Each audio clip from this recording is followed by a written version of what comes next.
Bonjour à tous, bienvenue pour ce nouvel épisode de Secrets d'entrepreneurs tourné au sein des salles de Chorus. Aujourd'hui, j'ai le plaisir de rencontrer et d'interviewer Gersande Tanguy-Blanchard, qui est co-gérante de Normestil. Gersande est co-gérante avec son mari Bruno de Normestil, qu'ils ont créé à La Flèche en 2013. Cette entreprise de 4 salariés pour 750 000 € de chiffre d'affaires est en croissance constante. Elle vient d'ailleurs de racheter une TPE à Saumur. Normestil est spécialisé dans le négoce et la fabrication d'EPI, équipements protection individuelle, pour les collectivités territoriales et les entreprises. Elle va nous parler de son parcours d'entrepreneur dans lequel elle est restée fidèle à ses valeurs.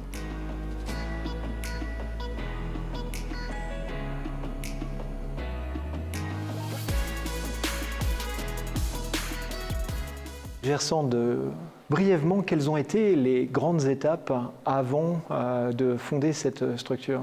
Il y a eu plusieurs étapes, effectivement. D'abord, c'est un véritable duo avec mon mari qu'on a créé tous les deux. On a fait une grande étude de marché pendant à peu près 6 mois, jusqu'à la phase finale qui était appelée en conditions réelles de futurs clients.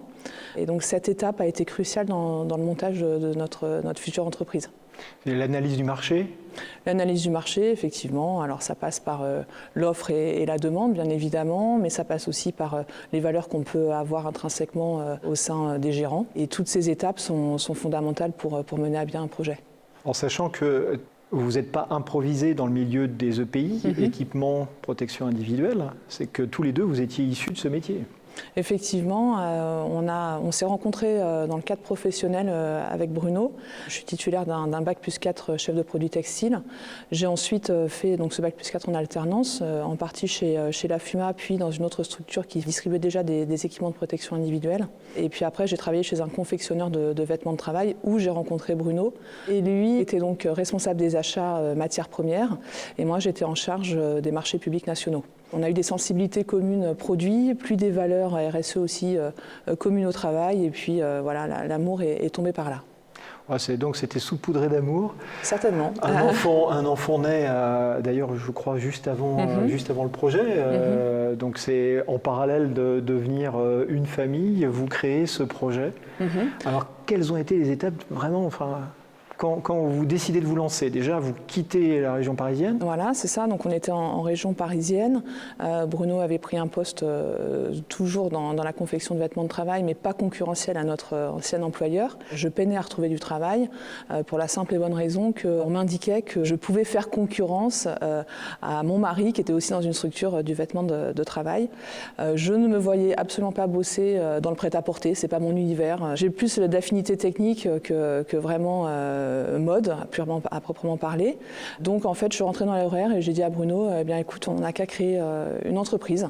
Sachant que j'avais les prémices déjà durant mes études, on avait fait un projet d'entreprise virtuelle et on avait gagné ce premier prix et j'avais déjà cette appétence entrepreneuriale. Cette fibre-là, c'est-à-dire de construire un projet à partir de rien, ou quasiment rien, et puis de le voir se déployer. C'est une très belle aventure. Vous arrivez à La Flèche, qu'est-ce qui se passe ? Donc, vous faites votre étude de marché, vous levez des fonds, comment ça se passe en fait ? Alors on a été épaulé par Initiative Sarthe. On a donc levé le prêt d'honneur. J'étais d'ailleurs enceinte de 8 mois quand j'ai passé ma soutenance.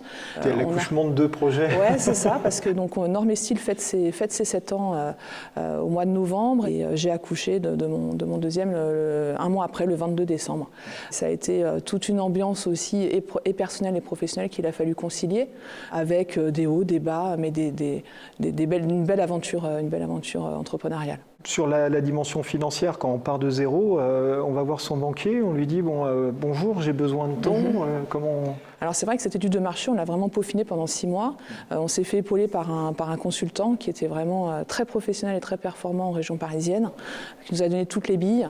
On a eu les accords bancaires, on a levé des prêts d'honneur. J'ai aussi levé un prêt pour le fait que je sois une femme. C'est à partager parce que ce n'était pas forcément dans mes valeurs, mais bon, quand il faut prendre un prêt à taux zéro, on le prend tout simplement. Quelles sont les compétences que tu as déployées selon toi depuis le début de ce projet jusqu'à maintenant ? La compétence première, c'est la remise en cause. Je pense qu'il n'y a pas une journée où j'ai pas ce feeling de comment m'améliorer, comment mieux faire, comment satisfaire au mieux les clients, comment satisfaire et épanouir une équipe aussi. Voilà, c'est le challenge et on en est vraiment à ce tournant-ci. Ça, c'est un élément aussi peut-être qui te distingue, c'est que tu apprécies énormément la notion de prescription. Tu peux préciser avec tes clients? Alors c'est vrai que la notion de prescription, elle est somme toute peut-être galvaudée parfois.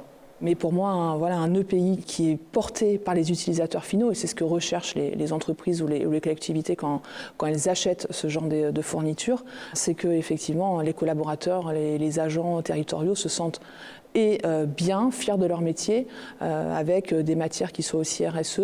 On travaille beaucoup avec un tisseur local qui s'appelle TDV Industrie, qui est le leader européen du tissu français, à usage professionnel. Et donc c'est vrai que toute cette valeur de prescription est très importante dans notre modèle économique. Parmi les compétences que j'ai déployées, il a été aussi sujet du sourcing très élargi. On a eu la chance d'avoir des fabricants qui nous ont suivis. On est parti de la feuille blanche. Norma-Steel, c'est une pure création, ce n'est pas une reprise. Et donc partir de la feuille blanche pour monter tout un projet, ça demande pas mal d'abnégation et d'entrain et de s'appuyer sur des fabricants qui avaient confiance en nous.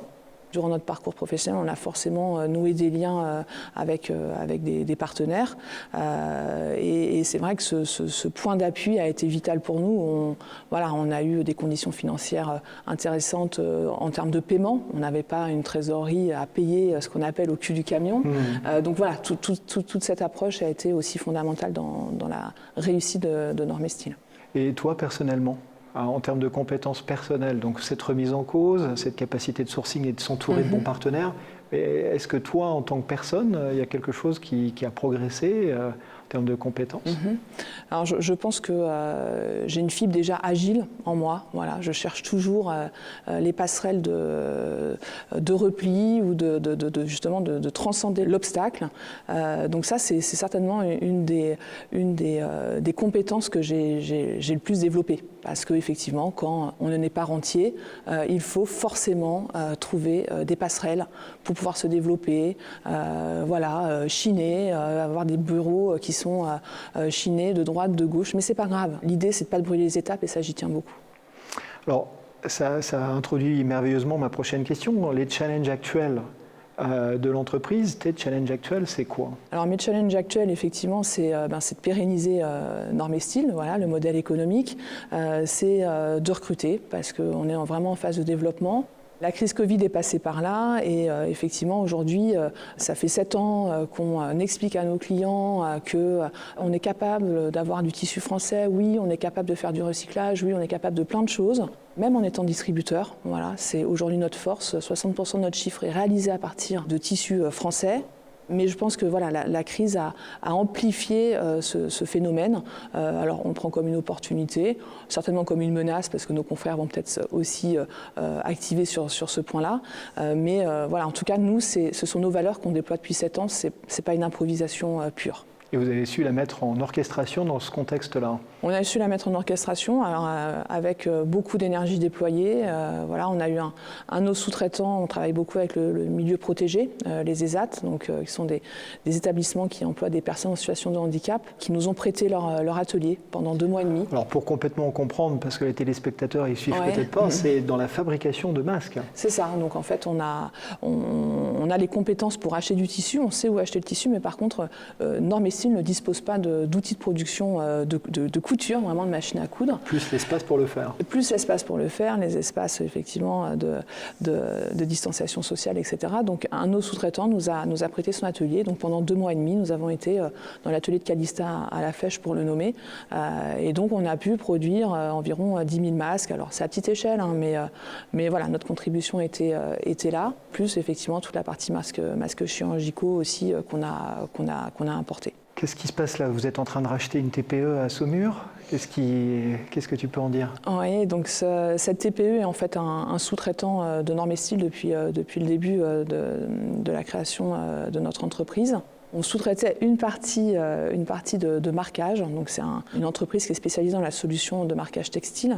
Ça devait se faire le 24 mars, vraiment pendant le Covid. La signature, ça devait se faire à ce moment-ci. Et nous avons finalement signé le 7 juillet. Voilà, mon parcours professionnel, mais mon parcours estudiantin a fait que je voulais intégrer des machines. Voilà, je trouve que là, on marque aujourd'hui beaucoup de vêtements de travail pour la personnalisation.